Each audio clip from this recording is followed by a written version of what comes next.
picks up Twitch chat, and currently I'm seeing people Mhm. spamming my Twitch chat with my tank players, my tank, our tank, tanks, and communist. Wait. Yeah, I told a few friends or people from my team that I was going to So chat session today. they're not streamed, so but they will Oh, be oh. but they will be publicly available. However, you could tell your friends that the Twitch chat is still picked up. So if they continue to spam Twitch chat, they will be famous for till kingdom come. Okay, I'll tell them that. It's on the recording as we speak. I'm like, wait a second. I like Joy to Beast. I'm like, wait, I know who that is. I know Crispy. Oh, Bella. yeah, he's one of a really big fan of yours. Oh well, actually. I'm flattered. But yeah, they will have to wait for the review. However, they will be eternally christened in the review recording.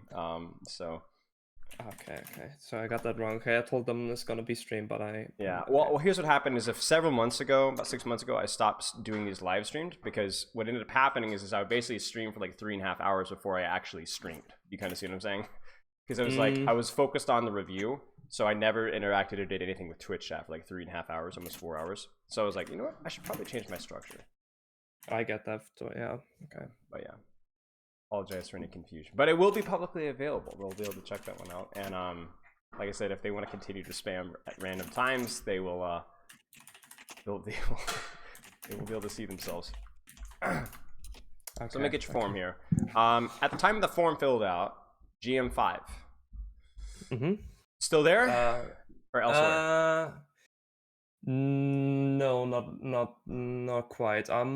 Masters 1 or 2 accounts. I had exam season. I'm a student, so I didn't really play that much this season. Makes sense. Yeah. But yeah, I struggle to keep the Masters rank. Makes sense. Keep one at M1. Yeah, I got you. Well, you're really close. And I'm also supposed to shut out Diplodocus as well. So Diplodocus, is that a dinosaur? No. Yes, no, it is. No, Dilophosaurus. I'm forgetting. No, is it a dinosaur? What is a dinosaur? Sorry. Diplodocus. This is a shout out to Diplodocus. It's maybe not a dinosaur, but it's close to. Yeah, it is. Yes, it is. It is a dinosaur. Yes, Yeah, you mean Diplo? It's one of the sauropods or whatever the long neck dudes are. No way you knew that. Okay, that's what. Well, it's one of them. It's one of the more well-known dinosaurs, to be fair. That and I think the Adaptosaurus, I think as well. And remember the Brachiosaurus, the Adaptosaurus, the Diplodocus is the smaller one, if I remember correctly. That's not one of my expertise. I must say. I have no idea. Okay, shout out to Diplodocus. Okay, so what do you hope to get out of the session? Isolate the main issues holding you back from climbing and improving, because you said you're having a hard time. How long have you been at like the Masters GM5 border? I guess. I can. Okay, so mind if I just give you like a quick rundown Please. Like my Overwatch career? Yeah, because that's my next question. Okay, great. So I've been playing Overwatch for a very long time, since 2018, basically on and off. I've been playing in multiple teams, and in Overwatch 1 I was mainly a DPS player. But at some point I took over many shot calling like roles from my teammates. So I slowly started to play tank, like off tank, mainly Zarya, Sig, stuff like that. And then when Overwatch 1 came to an end, I became a main tank. So was this for your team? Is this a collegiate team or just a scrim team or what? I mean, we've been playing together for quite a long time. We scrim like 2 to 3 times a week, but we are not like we participated in OD last season. Where we so just a normal team. Okay, so yeah, you transition, because that's strange for somebody to transition to a different role for just a scrim team. That's usually something I hear about for collegiate players or whatever. So that's interesting. So you must really like these guys. No, actually that was that was a different team. I switched roles and left the team and got a new team. So these guys I'm playing with now, they only know me as a tank player. Okay, interesting. That's quite the sacrifice, regardless. Yeah, it's just I really like shot calling, so controlling the game. And I couldn't really do that on DPS, so became a tank player. Okay, makes sense. So you continue with the story. Sorry. That's basically it. I transitioned from a DPS player to an off tank player, and now I'm like a monkey one trick. No, not quite, but like I play other tanks, but I Yeah. mainly play monkey if I can. Right, So right. Okay, makes sense, makes sense. Well, listen, I can't think of a hero that I would enjoy one tricking more besides like Diamond. I really do yes, enjoy Monkey a lot. yeah, Anybody who I do says as nerf well. Monkey needs to have their head examined. Yes, yes. Okay, so also in your form, Junker Queen and Zarya. I dropped the JQ this season because I don't feel like my win rate is really bad, and I just feel like I can't get as much value out of her anymore. And Mm-hmm. I'm a good Zarya player, so I usually play Zarya when I could play JQ. Mm-hmm, mm-hmm. So you just basically, based off of not needed, you don't need it anymore, not as good at it, so why waste time? Okay. Yeah. So Zarya, Winston, and then again, I guess how long have you been at that border of that rank of like trying to consistently get to Grandmaster? Because that's your long term goal or short term goal. GM1, top 500, top OD, all this kind of stuff. So how long have you been at that border? Um, I've I would say I didn't touch it in season 3. I think I was still masters in season 3, and then I consistently stayed in GM 5 and 4 in season 4. So season 4 and season 5 I dropped this season. So it's like a one So season. what's happening? Do you have any guesses? Because obviously that's why you're here, but I'm curious to see if you have any guesses as to why the struggle. I think I like when I'm playing really well, I play above like my GM4 level, I think, but I Mm-hmm. can play really badly and then just like hard throw, and I'm lacking consistency is what my feeling is. I've seen And that in your form, yeah. yeah, I have theories about it. Like maybe there's like something hardwired into me from playing DPS for a long time, like the I need to carry mentality, stuff like that. I've Mm-hmm. slowly improved in that regard, but I think I don't know where it's coming from, but I think it's like something along those lines. Okay, okay, makes sense. Because that was going to be my next question. Why do you think that you're inconsistent? But you kind of answered a few of those questions already. Have you tried anything to improve your consistency? Have you worked at anything? Obviously, getting a coaching session is trying something, but have you tried anything on your own? Mm, so so I have like a few rules set up Mm-hmm. for like comp.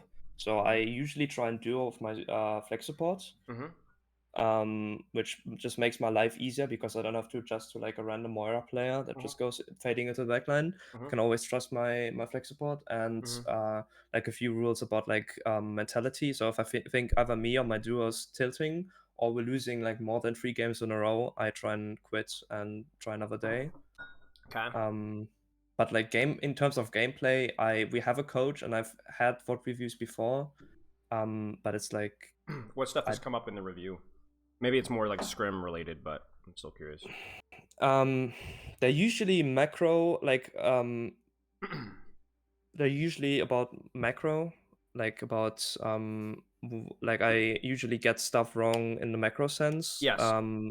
So like I don't know, it's hard to say. It's usually like, oh, they swapped this comp and you should be doing this and that. Like Right. in Right. terms Right. of team comps Right. because it's usually More team team related. bots. Yeah, yeah, Yeah. I got you. I got you. Okay, makes perfect sense. I mean, I've been there. It's hard to like isolate that kind of thing. Okay, so you have work with your flex support. Now, is that every time? Like, what percentage of your rank time is spent with the duo with your flex? Um, with that person, probably like 60 to 70%. But I also have another friend of mine who's the main support, Okay. who I basically queue the rest of the time. So Okay, so you're like always duoing. 90% of the time, probably. Okay. Yeah. Okay. Okay. What rank are these players? My flex support is the same rank as me, and my main support friend is Diamond 1 at the moment, I think. Okay. Okay. Makes sense.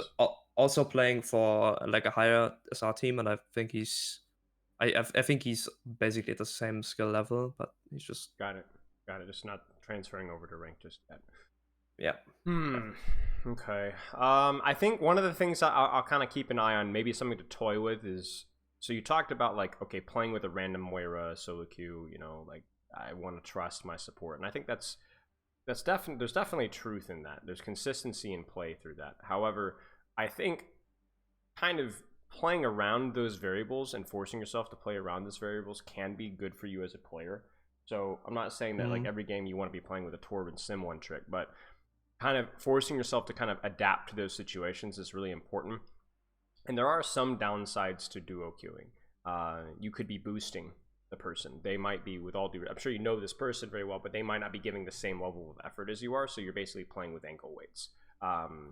They might be distracting you from focusing on what you personally need to be doing. So I remember when I was in solo queue, I like sometimes had to stop myself from shot calling because I was like Mr. Big Shot Caller guy, but I would be like, I can already shot call, you know, like I know what I need to do to shot call. But as soon as I started shot calling, I would start making slightly more mistakes with my positioning, or I would forget to work on my cooldown usage or whatever. And so sometimes I would still communicate, I'd still be in voice, but I would be like more focused on making sure that I was fixing my errors and like building better habits, right? And one thing I've noticed that with people that tend to stack a lot is that there's a lot more positive communication, right? Not a bad thing, but if it's not your focus, it serves as a distraction, if that makes any sense. For example, you could be working on your bubble usage, your bubble timing, and really focusing on that, but because you're too busy communicating with your flex support and doing normally good things, then you may not be getting as much focus on those specific things, right? Because ranked is for you specifically to work on things that you need to work at. It is your training ground. There are no drills in Overwatch like there are in, like, you know, playing football, right? You don't do a dribbling drill with football in Overwatch. You have to play the game to practice. So you might have to isolate some skills and practice those skills, if that makes any sense. That's something to keep in mind. I guess the other thing too as well is that if you are, especially if you're stacking with your diamond main support, and I want to credit IOStuck, to another coach, for coming up with this one, because I think it's a really good point. And you're going to be the highest SR player in the lobby, most likely. So what's going to be the mentality for that game? Well, how's that game going to be balanced? You know what I'm saying? I need to carry, right? Right, you need to carry, right? So you need to, I'm not saying that you have to do bad things, but you're not going to get punished for mistakes that you would get punished for in higher elo lobbies. Doesn't mean you can't improve from those lobbies. It's honestly something that you're not going to get punished for the same level of mistakes. Let's put it that way. And you're going to be expected to do more. Just like how your lower elo main support player might get punished for doing the right thing because he's not good enough mechanically to pull it off. And so he might get discouraged from doing the right thing because he gets punished because these guys are just like a full rank higher than him. So I think for optimal practice, you want to be playing at as close to your elo as possible, so that you don't feel like you have to carry, if that makes any sense. You get punished for every mistake that you should get punished for, and you don't get punished for mistakes that you shouldn't get punished for. For example, if you got thrown into a top 500 Overwatch League lobby, how do you think you perform? Probably not great, because you know what I'm not used to you might still win the game, because there would be a bad player in the enemy team too, right? It'd be balanced out by having Overwatch League players helping you, but it might be a very discouraging, overwhelming game where you don't even know what to learn, right? Where it just felt like you're getting your teeth kicked in every single time you try to dive, right? And that's not optimal on either side of things. I used to have this problem because I would quick play stack with my friends just for fun, and I stopped having fun doing that because I was the higher SR player by like a full rank and a half, right? And it just felt like any game I couldn't just play Brig and chill, because, you know, I had to go Zen, I had to go on it, and I had to like really like pop off. And honestly, that got kind of like annoying after a while, right? It was like, guys, we're like, it just wasn't fun because the gap was just too big. And so I stopped doing it. And that was just for fun, not to mention doing it for improvement. So just something to keep in mind. I'm not saying that duo queuing is bad. There are just a lot of problems with it. So you might want to at least try incorporating more solo queue into your play and see how it goes. Yeah, it's this might sound, the reason why I do it and why we both do it is because we both play a lot of Overwatch, and like not only having someone in the game that's consistent, but also like having like a mental someone to lean on and to support you when something's going wrong is like yeah, that's the main reason why I think And I I get just that. enjoy playing with my friends basically, and Yes. that's why I'm doing it. But yeah, focusing on improvement is probably I know that solo queue is just better for that. I think it's going to be a nuanced answer for you, because what I don't want you to do is go solo queue only, and then the game's not as fun, and then you end up not wanting to play because it's only solo queue and it's not as fun, and then you're not training anymore. That kills the whole purpose of us trying to get you to solo queue, right? For you to Mm. play the game and I make it productive. So what I would do is I would toy with it a little bit. Maybe do a little bit of, maybe do 1 or 2 solo queue games every day. Just 1 or 2. That's it. You know, Would you maybe advise like having like one account only for solo queue and one account where I play with my you friends, could. something I like don't that, think you need to do that though, really. I think like be- if you want to differentiate that in your brain, if that's what you would like to do, but I don't really see any reason to do that like strategically. It's totally up to you. be- be- because the improvement, like I feel like when I want to improve, I go for more risky plays, right? And that might cost me games, and I feel scared if I'm like on my highest SR account, right? So Yeah. Yeah, well, that's the point though. Is like you need to get over that. You need to not avoid that. yeah, You need to get over that. Like you also need. It also might be that like you don't go for as risky plays when you're in the duo because you're like, oh, I don't want to throw the game for my player for my buddy. yeah. But you need to get over that, right? You can't scrim Hmm. like that. You can't. This just it's practice, right? It's for crying out loud. It's ranked, right? Like so. This might be a conversation that you need to have with your duo. It might be a conversation you need to have with yourself, finding out what nuances because we want you to be more productive with your playtime. But I also, like I said, I don't want you to be like avoiding stacking because it's not technically the best way to do things. Because I've been there with different hobbies and skills in my past where I was like, this is the optimal way of doing it, but I'm not really going to do that because I know I wouldn't have as fun at burnout. Hmm. So, experiment. Whether Okay. that's 1 solo queue game, whether that's 2, whether that's you stay stacked, but you have you communicate with your sport player, like, listen, I'm going to be playing a little bit more selfishly and just like kind of focusing on myself and trying some more just limit testing. Is that okay? Like I'm just trying to like learn this, right? I don't know. There's different ways that you can approach that. I'm going to give you the truth and then let you solve how you want to apply it, if that makes any sense. Yeah, Okay. makes sense. Okay. And remember, you don't need to make any drastic, and you shouldn't make any drastic changes. It should just be small, subtle things you're experimenting with and see what works best for you. Does that make sense? Yeah. Okay. Sleep looks good. And I guess in terms of the consistency, a lot of that is going to be about like making sure that you're going into it with the right mindset. So we talked a little bit about your playtime percentage, but how much of playing are you doing per day? You said you scrim 2 or 3 times per week. What does a rank look like, whether it's with one duo or with the other?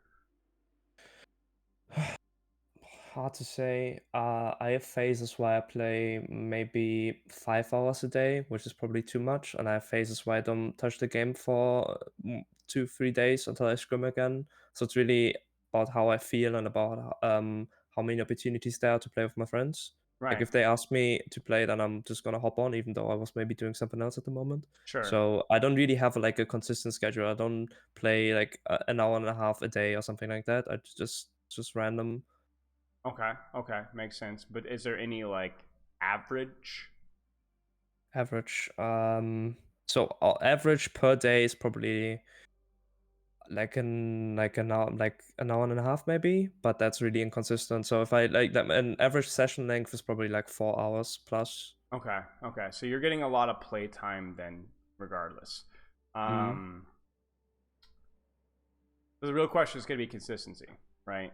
Not just in your playtime, but in like the focus of the playtime that you have. Because like the first thing I always ask is, you know, when you struggle with consistency, how consistently are you playing, right? And then you're like, okay, well, I'm playing a little bit inconsistently, but I am playing like a relatively high volume. Okay, that's fine. How about the consistency of how you are playing, right? How focused are you? Do you have specific goals? Are you? I hate to be that guy, but are you stacking with like your diamond support player one day and then you're stacking with your other support player the other day? I mean, that's a huge mentality shift, right, from one to the other. Mm. Are you playing some days tired? Are you playing 4 hours of ranked on a day that you have scrim? Are you playing 4 hours of ranked on the days that you don't have scrim? Because that's a lot of play time on a day that you have a scrim, right? For you, Okay, so for you, it's going to be about finding where the inconsistency with how you're applying yourself to the game and improving that a little bit. Does that kind of make sense? Mm-hmm. Okay. Do you have any ideas or any guesses to what those variables might be for you? Like, do you feel like sometimes I don't have goals, sometimes I play too much, sometimes I don't play enough, sometimes I off roll? Is there anything that immediately comes to mind? Because I don't know your schedule as well as you do. So my usual, like, usually we scrim, and if the scrim doesn't go terribly and we're all like tilted, we usually go in and duo for like another 2 hours, maybe 3 hours. Okay. So Quick usually question. Let me that's stop you like right there. What yeah. is going to be the quality of that ranked time after the scrim? Oh, that's really like usually where I perform best because I'm really warmed Fine. up Right. and yeah. Right. And notice how long that you said you were playing. 2 to 3 hours, right? Not 4 hours, not 5 hours, just 2 to 3. So you're rounding Yep. out at around 4 to 5 hours. And that's what I would say is like Mm. the sweet spot, depending on how hard you're going. Okay. Keep going. Sorry. Yeah, and then usually like if we don't scrim, we start at where we would usually start the scrim, so like at 8, Mm-hmm. and then go for like play until 12 on Mm-hmm. 1, Mm-hmm. uh, and Okay. then yeah, it depends obviously how the session goes. Sometimes the session goes terribly, and I like hop off and do something else, or Okay. maybe the session goes great and we just keep playing. Sure. Yeah, but my Um, my consistency is like I don't know. Sorry, go on. no. Finish your thought. Finish your thought.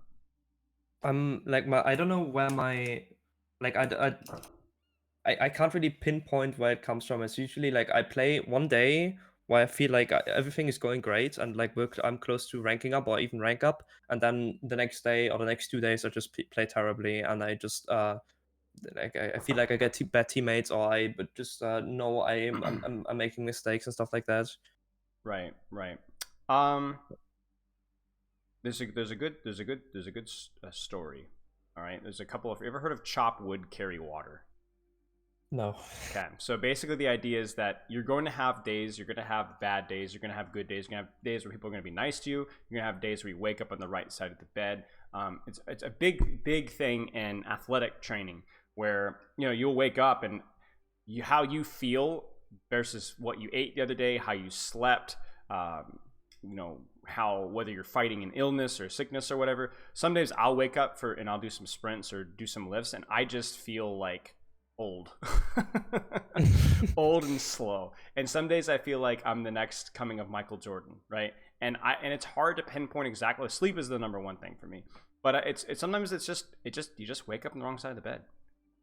And so what people say in the strategy is on those days when you wake up and you feel on the wrong side of the bed, you address that. You go, okay, I don't feel great today. I feel like maybe you're a gay man, right? I don't, I feel a little distracted, but you know what you do? You chop wood and you carry water. And the days where you wake up and you feel great, you know what you do? You chop wood and you carry water. And you don't, basically, it's hard to separate your performance from how you train, but you need to try. You need to go into it, do your job, focus on your ranked games, focus on improvement, go next, right? For you, your success is going to be based off of how you're applying yourself in your ranked games, what you're practicing. Is it your jump cooldown, your communication, your positioning, whatever? It doesn't matter how you play. It matters how you practice. You see what I'm saying? So your success So is... even Go ahead. so if I don't feel great, so if I feel like this is not going great, I should just keep going and keep focusing. Is that what you're saying? Well, you need to be realistic, right? That's the goal. It doesn't mean that you're going to get there immediately, right? If you're getting tilted to the point to where you're no longer able to practice productively, then you should probably call it, right? Or at least take a break. But remember, the goal, here's a question for you. If you wake up and you feel ugly and slow and fat and you're supposed to do push-ups, are you going to be incapable of doing push-ups if you feel like out of sorts? No, right? No. You could still do push-ups. And you might not be able to do as many. You might not enjoy them as much, but you can still do push-ups. Now, it's the same thing with Overwatch. What's the equivalent of Overwatch push-ups? Thinking about your positioning, practicing your cooldown usage. You see what I'm saying, right? Do you notice that what it's not winning the game, right? Yeah. That's not practice. That's just a result that may or may not be within your control at all. In fact, if you're practicing, sometimes you sacrifice winning the game for the sake of practicing something, right? Chop wood, carry water. So for you, what you want to do is, if you feel yourself tilted to the point to where I'm not able to focus on my practice, I'm getting frustrated, call it, because you're no longer practicing anymore, right? However, if the games aren't going that well, but you're still able to get good practice quality, and you're still able to do so in this, and I'm still able to practice it, then keep going. Keep going. You see what I'm saying? Mm-hmm. Yeah. Now, what I would suggest, in addition to that, is some preventative care. Get enough sleep. Make sure that you always have goals to practice when you go into game. And the other thing, too, is I'm a big fan of taking short little breaks between queues before you start losing, before you start getting tilted. I would not recommend requeuing and just sitting and checking Twitter, or jumping into like Vaxta or whatever between queues. I don't recommend that, actually. I actually recommend you standing up, even if it's for 30 seconds, walking around, grabbing some water, carry some water, make your bed, whatever you need to do, just so that you kind of mentally refresh yourself. You go into the next game, mental reset, go back in before you're even tilted. I like that a lot. Does that make sense? Yeah, totally. Okay. I think there's very, except when I'm about to scrim or I know I'm going to have a VODs or something like that, I just play game like comp. I just play comp. I don't really. I just try to win, right? I was usually focusing on how to achieve the win, and not like what you were saying. What is the right thing to do is to pick something and then work on that. I don't really do that much, even though I should. Right. Know that, but... You have to be long-sighted, right? You have to, if you're building a house, there's going to be some days where you don't eat that well because you weren't gathering berries in the forest, right? You were instead building a house, but in the long term, that's going to make you're going to be eating a lot more because you're going to have a better place to store the berries. And my analogy is kind of dying off here, but you kind of get what I'm saying. Like, sometimes you can't be short-sighted about what's going to win this game right now, what's going to help us, what's going to preserve my SR. Because, for example, if you're on a loss streak but you're not that tilted, why are you stopping? It doesn't matter if you're not playing that well. Who cares? It's still productive practice as long as you're focused, right? So why stop, right? And the other thing too, as well, and this is why we're going to get to the review section in a second, I promise, is what are you practicing? And if you don't know the answer to that, then you're not always really practicing. Especially as an experienced player. A brand new player doesn't need goals. They just play the game. They're learning all the interactions. They're learning all the heroes. Everything is practice. Just simply turning on the game is practice, right? But at your level, you know what Winston Bubble does. You know what Brig, when she gets her giant shield, what that means, right? You know, like, there isn't any new interaction that you're, oh, wow, I didn't know that did that. You have to be specific. You have to guide your focus to something. And if you don't have something that you're guiding your focus to, you're not going to get better. A lot of players just play. And if that was the way to get better, then J3 would be top 500.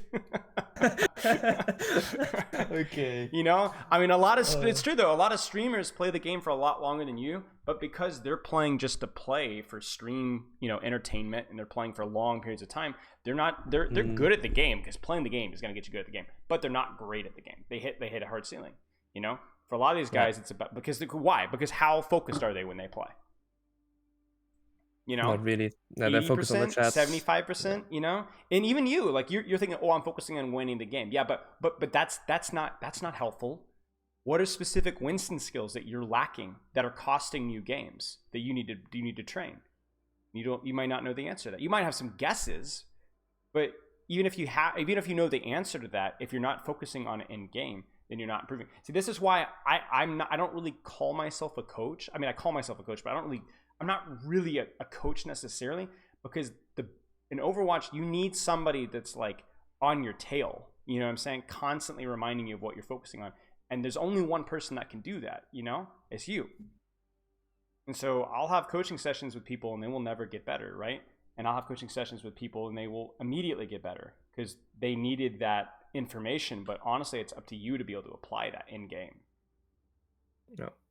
So, and there's nothing, and by the way, like, this is something that I always talk about. There's nothing necessarily inherently virtuous about being good at Overwatch. If you find that doing this kind of focus and effort and energy takes the fun out of the game, it's kind of the solo queue question we had earlier, right? If you find it takes the fun out of the game, then you already hit Grandmaster. Congrats, you're great at the game. But if you want to get better, that's up to you. It's just a video game, It's just a video game. It's not that important. Not that important. But it's up to you. If you want to get better, this is what it's going to take. Oh. Does that make sense? Yeah, totally. I like the way I enjoy the Overwatch the most is I play with like scrims, like with people I can rely on. I think it's the way everyone should play the game. Agreed. And it's a crime that Blizzard doesn't have like a tournament mode or something like that. I agree. But you see, it's the social setting. So that's something that you're going to have to be very cautious about, because I'm going to be coming here and tell you this is what you need to do to get better, be hard, focus hard, this and that. And if that starts stealing your love of the game, then you're not going to be able to improve, because you're going to get burned out. Yeah. So you need to find what parts of your play can I improve without compromising my love of the game and the things that I enjoy doing. You might find focusing on your self-improvement to be make the game more fun. I know it did for me in many aspects, because I felt a lot less frustrated when I lost games, right? You might find that level of energy and focus is kind of exhausting, especially at the end of the day. I don't know. Like, you're a student, right? So you got a lot of stuff going on. But experiment. Find what works best for you. The thing is like a lot of people. Michael Jordan, the athlete, yes. Yeah. A lot of people had the physical capability to be Michael Jordan. Nobody wanted to be Michael Jordan but Michael Jordan. And so that's kind of the difference. But Michael Jordan being Michael Jordan doesn't necessarily make him a better person than anybody else. It just means that he happened to be Michael Jordan. There's nothing inherently, but you have the mechanical skill, capability, knowledge, and intelligence to be an Overwatch League player if you want it to be. You probably just don't want to be. That's the way I look at it. The talent is not a talent. The talent is the drive or desire to be better at specifically Overwatch. You, on the other hand, might have a talent or desire to be better at things other than Overwatch. That doesn't make you better or worse than anybody else. Besides, you're already good at the game, so. Okay. I don't really have anything else. I guess just some stuff for you to chew on, I guess, and find out what you want to do with. Do you have any questions? No, that was extremely helpful. Thank you. You're very welcome. Do you want to look at some gameplay here? Yeah. Alrighty. I have a VOD. I tried to play some comp, but that didn't really work out. We had some really goofy games. I don't know. We had a good scrim yesterday, so I just picked like the best one from that scrim. Works for me. Felt like I'm just gonna send you the codes. Felt like that scrim, or like that scrim was good in general, and that map in specific, I felt like I played well, but to something it didn't really work. Oh wait, that's Numbani? No, that's actually the wrong code. No, sorry. Sure. Let's see. Anytime I could dodge Numbani, I'm happy. Numbani Winston is fun, but everything else is miserable. Yeah. There's something on Numbani that I had a discussion with my Flex support about yesterday. So if we still have time after this will. And worst case scenario, I mean, honestly, if we run out of time, you could just message me directly, and I'll take a look at it later. It's fine. Oh, that's great. Okay.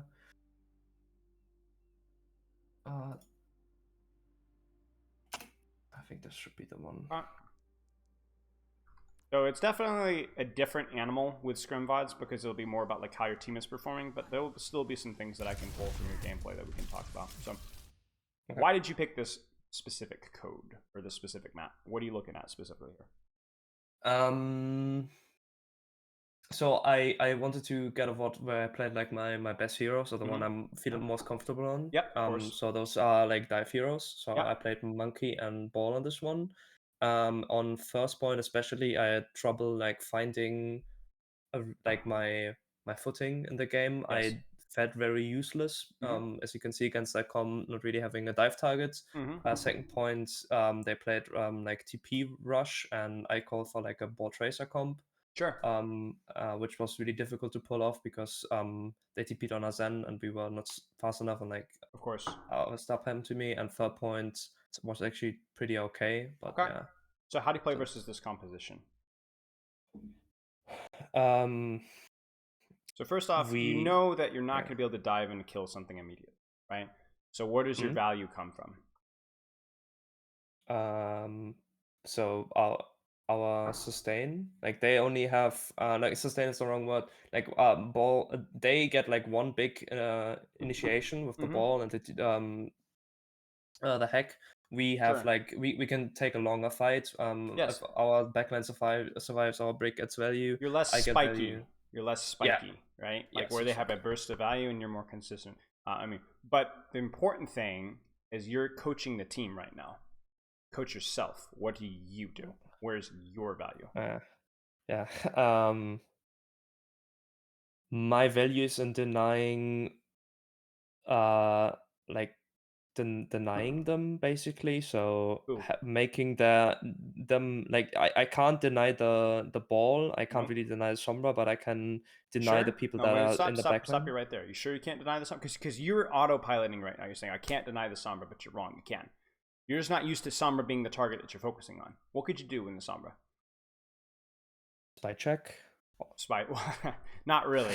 But when sombra decloaks, what could you do? Zapper. You could jump her, right? Yeah. Now, why would you not normally jump a sombra? She TP's out. She TP's out, right? And then who would you not be jumping if you jump a sombra?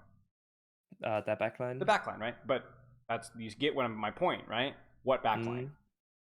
Yeah. So is a jump for a translocator a good trade? Probably. She can't get a hack on something that she wants to hack. Force an angle out immediately, right? Bang. And if you do it quickly enough, will you need to bubble necessarily? Probably not. Probably not. Now, if the Echo Mercy turn and focus you when you jump the Sombra, you will need to bubble. However, that's good value for your team, no? So you have Echo Mercy and Sombra focusing you down. Where's the follow-up on your backline? You know, it's gone. All right. So there's one value right there. Yeah. So it's a weird way of looking at it, but because they don't have a backline to jump on, you can be super flexible with who you focus on, right? Who else? Think about it from forcing cooldowns. Who else can you jump and force cooldowns? Kiriko, right? Not a kill, but TP. Maybe a Suzu. Force her out of position, clear her off of an off angle where she can do DPS pressure or pocket her ball or pocket her Sombra, right? And again, if you jump a Kiriko and an Echo Mercy doesn't focus you down, will you need to use bubble? Probably not. Probably not. So what does that mean for your next jump? I still have bubble and I still have bubble and go right again, right? No hesitation, right? So you have two targets that you can jump without using bubble that will clear an angle. Now the value of those jumps is lower than normal value, but as opposed to jumping in on a Brig, Zen, you know, Hanzo, Cassidy, where you have to have bubble, this composition you don't.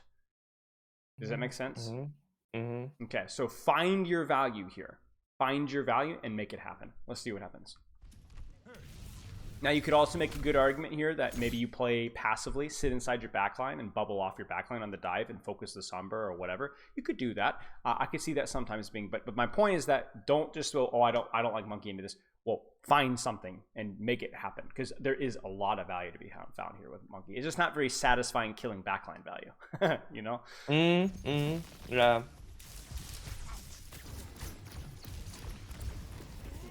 See, you see what you're doing though, right? You see what you're doing? You're backing off. What could you do here at this point in time? If you're in communication with your team here, which you are obviously, what could you do here? Where could you go? Because you have enough information below the just walk up below the Echo, or maybe jump the Echo. Sure, below the Echo, walk here. You could even jump on the Echo, force it to shift out, right? She shifts out with Mercy Pocket. That probably forces Kiriko attention as well. What does that mean for your backline? They're not this pressured. They're totally free, right? Totally free to walk out for free. Ball Sombra maybe, but totally free, right? Don't peel back here. Avoid taking damage, but find your target. Value, yes, no? What do you think? Yeah. Messily executed, but good value, right? Because look what you got, right? You're going to force Translocator, look at the Echo, look at the Kiriko, look at your freaking backline. Right? Now, you need to be very careful about dying here, because they're doing exactly what we predicted, right? Look at all this attention on you, right? But, in theory, See it? Yeah. I would stop shooting ball here. What should you do right now? Pressuring somewhere else. Right, or let me look at your HP. Right? Chill for a second, right? One or the other. Find your highest return on investment here. Don't do that. Don't do that. Look at the Echo. Look at the Kiriko. Because remember, this Echo doesn't have stickies, yes? Sombra's not in. Could you jump this Kiriko?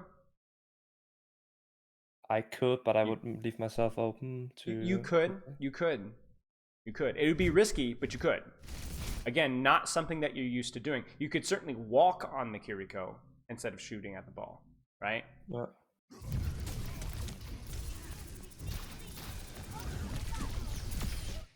Legend. Stop turning on the ball. Stop it. Sit here in the corner. Avoid the Sombra damage. Get some HP back. Then go in the Sombra, right? Is this okay? What's the problem with what you're doing here? I'm looking for engage while I only have like half HP. Yes. Is there anything wrong with this jump? Ignoring in the this HP. Situation, yeah. Yes.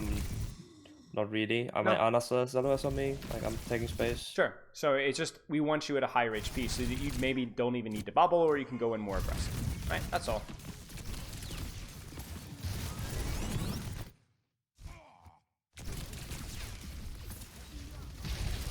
What's the problem? My timing. That I'm not like I'm gonna jump in, and there's 5 people that are not doing anything at the moment, so they can all focus me. Okay. And go on my backline. Okay. Your HP is missing. Your backline isn't ready, and also target. What is this Echo going to use when you jump her? Shift. Shift. Is that a good cooldown trade? No. No. Okay. See, that's the problem here. You can simply walk, get your HP back, wait for your backline, drop or jump on the Sombra or Kiriko. That is favorable pressure, right? Because you'll get the Echo focus anyway. You don't need to focus her down. Because the shift for a jump is not my idea of a good cooldown trade. Now your turn. Oh, your Ana hits a huge sleep there.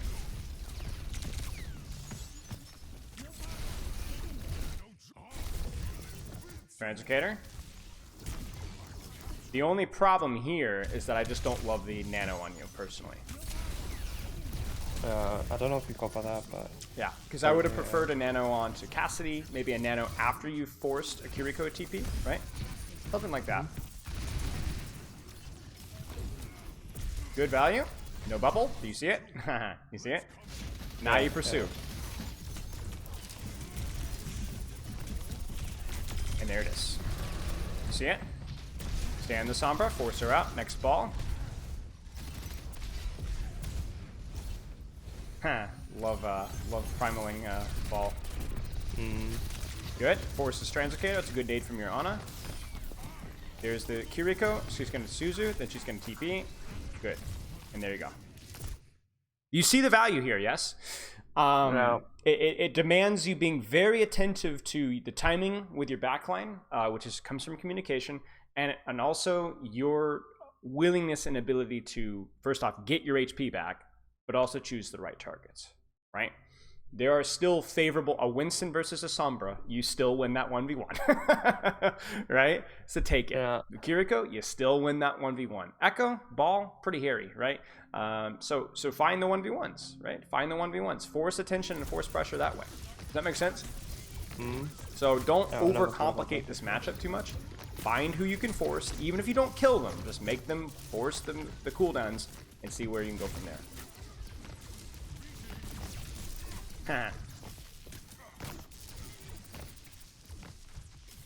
All strategy to build nano.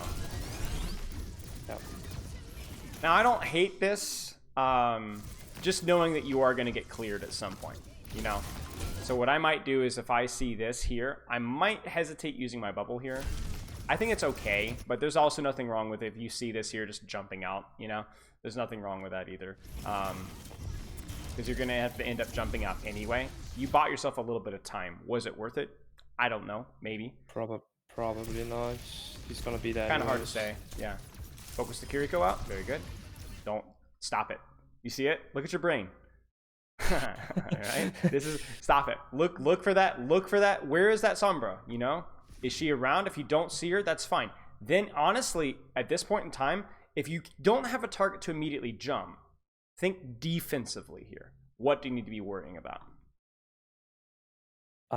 So if I can't jump someone, I jump somewhere they maybe want to be at. So like a high ground maybe. Sure, Or sure. Or how about this? Make sure the echo doesn't shoot you in the face.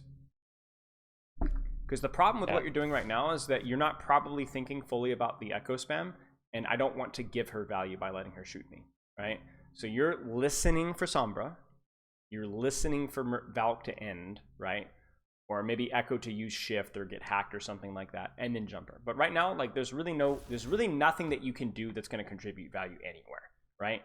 Jumping the ball doesn't do anything. Jumping the Mercy doesn't do anything. You don't know where the Sombra is, so what should you do? Nothing.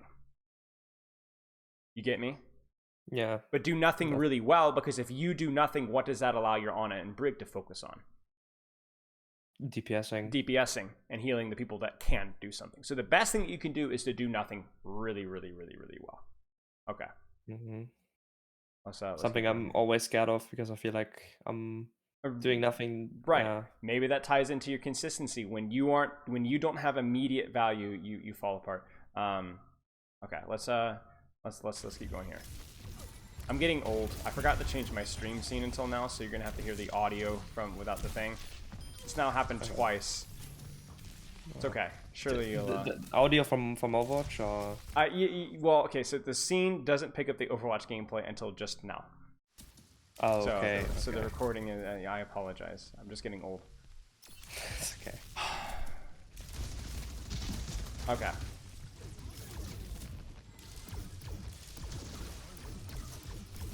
Same kind of thing here. I imagine that Sticky's. I mean, this is pretty good value, I guess, because she's missing a lot of shots, but you gotta be really careful here. See, she wants to go so badly here. I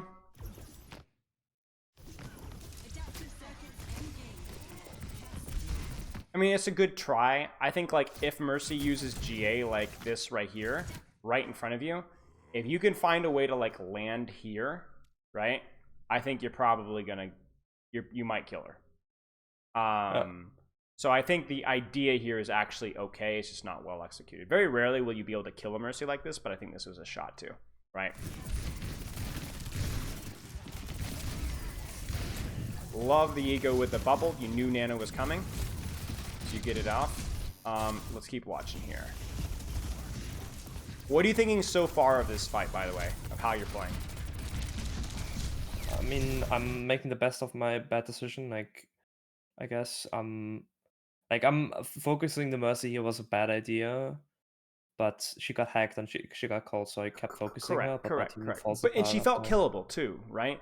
And the thing is that like while you're not killing her because you messed that one up, if you look at this here, okay, so you force the Echo out, you get the copy, you get the Mercy. This Kiriko is freaking out, pocketing that Mercy, right?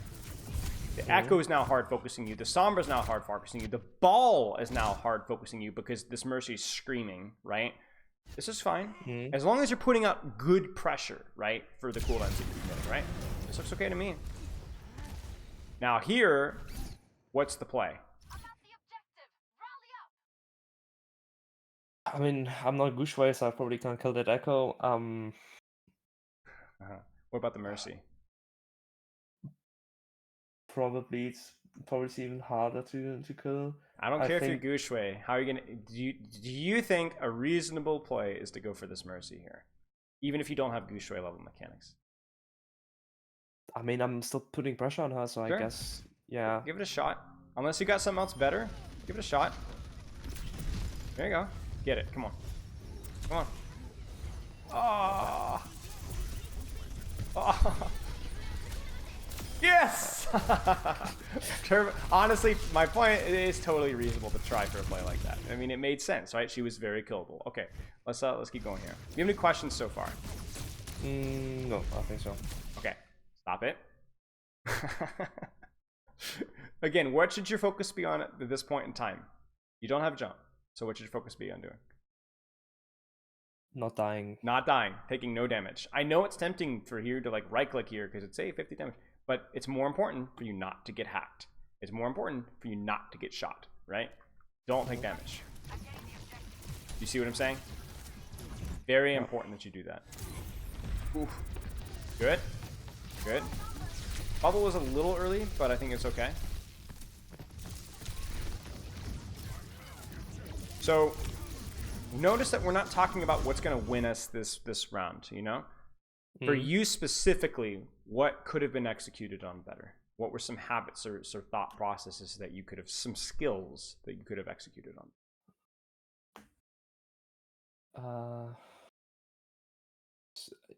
Over the entire round?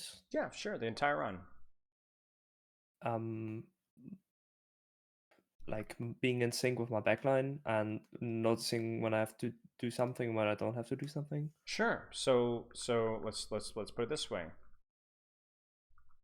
Avoiding doing something when it's okay to do nothing. Weird skill to build, but very important for Winston, right? Don't have bubble, don't have an immediate dive target, don't take damage. It's okay to shoot right clicks as long as you're not going to take more damage than you're going to put out, right? And then finding your targets to jump, even if not kills before cooldowns, right? Terrible matchup, but this is something that's going to happen a lot of the time for you as Winston. Anything else? You said timing with your backline, you said? I mean, I just noticed that in the very, like, before I touched the point, my Ana was still, I mean, it's overtime, so I guess I have to be, like, a little bit greedy, but my Ana was, like, in spawn there when I was preparing to jump, so she couldn't really follow up on anything. I mean, it's overtime, so it's kind of funny, where, like, even in a scrim environment, it's very easy to make this mistake. Yeah. Right, and that's obviously going to be a lot more egregious in ranked, where you might not have that level of communication. So building that skill of awareness of where your backline is before you take an engagement or where you take a trade is really important. Okay, you have any questions?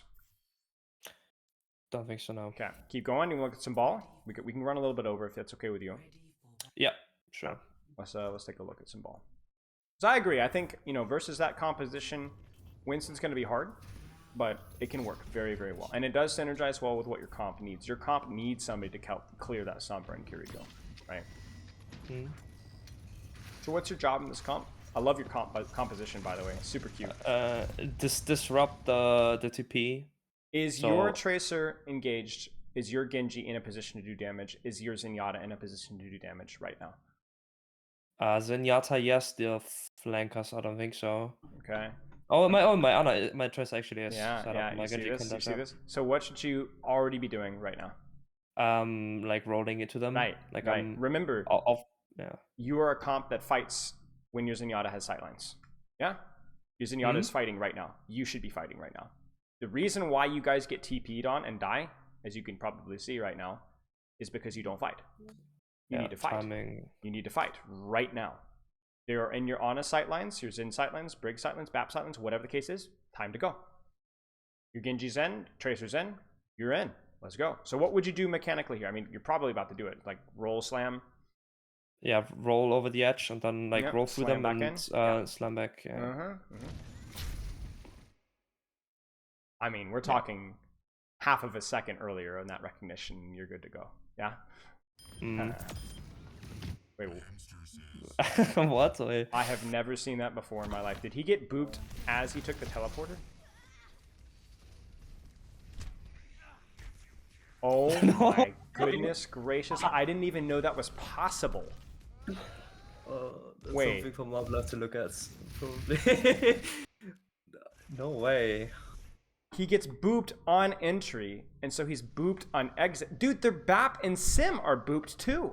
Did you see that? No way. That is incredible. I have never seen that before. Okay. Okay. I looked at the VOD before, I didn't notice that at all. Yeah. Okay, I mean, obviously, I think your composition is actually quite good versus theirs. The Zen and the Lucio work well. The Tracer is pretty good. The ball is obviously exceptional here on the pick. You're doing a lot here. The Mei pick might be annoying, but this is good. So, that's unfortunate. Good focus on the Mei. I will say that this focus on the Ram is not good. Was this because your team was calling Ram, or like what was the play here? I think he's discorded. Yeah. Yeah. Yeah, it's tricky. I would have preferred a much squishier target here, like even just to force an ice block, right? It's tricky because sometimes your team will call a target, but I want you shooting somebody else depending on the character that you're playing, because you're just not going to do a whole lot in that situation, right? Yeah. Go ahead. I mean, I usually select the targets on my team, so it's like kind of on me to select a target there, as that should be discarding what I'm calling for. And I think my thought process was I just wanted to touch the point. So I just went point. I didn't really know where they were, so just went point and Ram was there, so I was shooting at Ram. I got you. I think just here, just obviously the grapple goofs up, and then you would have probably bounced off, but you missed the grapple, so you're dead. Very important you get the grapple off versus the Mei, otherwise you're broken. Yeah.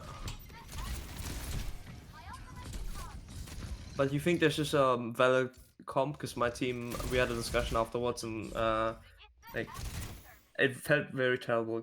Terrible playing against Sim with slow on the TPs, then Mei and Ram E. It could be. Let's put it this way. It in theory has potential. I don't know if in execution it's going to be optimal. And I think that you would probably want to pair it with an Echo instead of a Genji. You need a little bit more punch. I think maybe a little bit too conservative, and you guys need to be performing well. Their composition is certainly easier. Let's put it that way. Yeah. Took you way too long to set up this flank, by the way.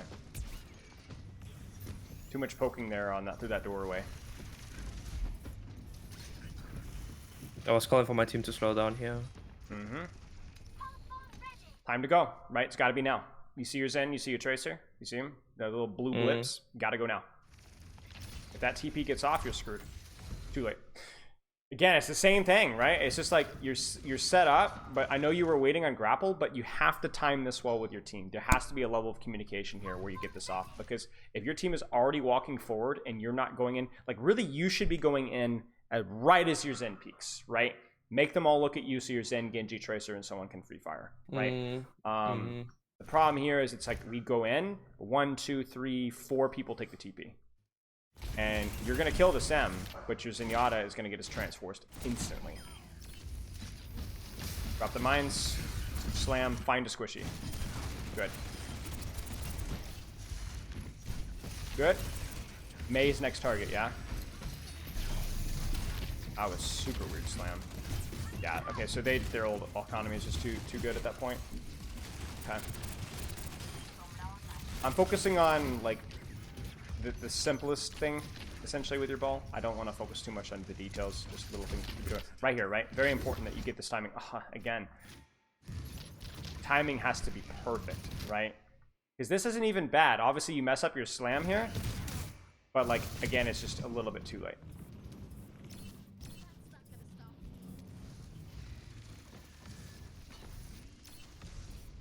Sombra can work as well. I think Sombra might be a little easier, too. Again, the timing here. Notice the timing here. Look at the Mei. You see the Mei? No ice block, right? She doesn't have to use it.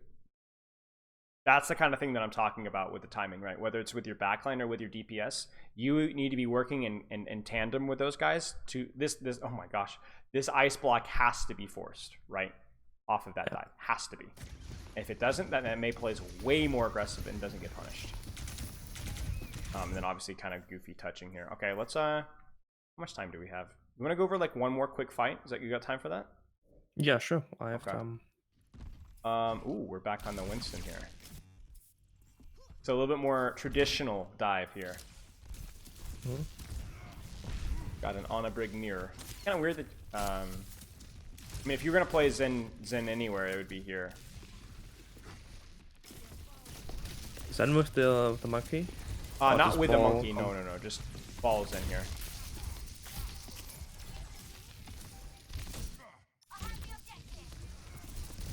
Okay. Turn on the brig. A little slow with the turn on the brig, but the value is there. You guys get a lot of space off of that. Do nothing, do nothing, do nothing, remember? You see the issue here? Yeah. So as soon as that bubble's forced, you're out. You did a good job. Look at the space that you guys control versus them. You see that your backline's position, much better sightlines for your Sojourn and your Ana than their Ana. Okay? So you did a good job. All right? Now, do nothing. Avoid that tracer. Do not let that tracer get value because you know what you're going to do next, right? You're going to dive again, right? Yeah. So this is just cost. Like, for example, right now, your Ana should be shooting their tracer. Or shooting their monkey, not healing you. I get it that you need positioning, or scouting, excuse me, so that you can actually go for these dives, but you don't need this much. This isn't scouting, this is sloppiness, right? Standing around, right? Avoid taking damage here. The other thing is here as well is, should you be diving this Ana? I think I didn't want to dive her. I just wanted to cut off the sideline to the monkey with bubble. Sure, but you know how you can do that? By diving the tracer and bubbling off the tracer. Okay. There's the exact same thing, but the difference is that you actually do damage. This, you do no damage. You see the problem here? Yeah. Now, usually, I'm the guy that says, don't bubble off the monkey, dive the backline. But if the backline is inaccessible, dive what you can, cut off the sightlines, and do damage. Right? Even here, do it on the brig. Here's another question. Is there anybody else that you could dive here? If you were, let's say, scouting or hiding properly, what else do you see here? The brig. The brig, right? Zone off the brig. Listen for Sombra. Something along those lines. I know it sounds weird to say dive the tracer, but if that's the only target accessible, take what's given to you. Does that make sense? Okay. Do you have any questions?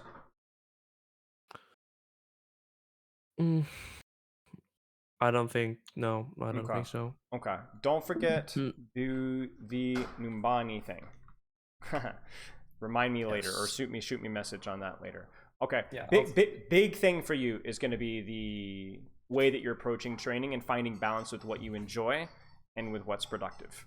The most important thing for you to be thinking about and practicing is that right there. Spend some time talking with your teammates, with your duos, and honestly, most importantly, just thinking on it yourself and experiment. Don't need the answer right away. Try some different stuff. Sound good? Yes.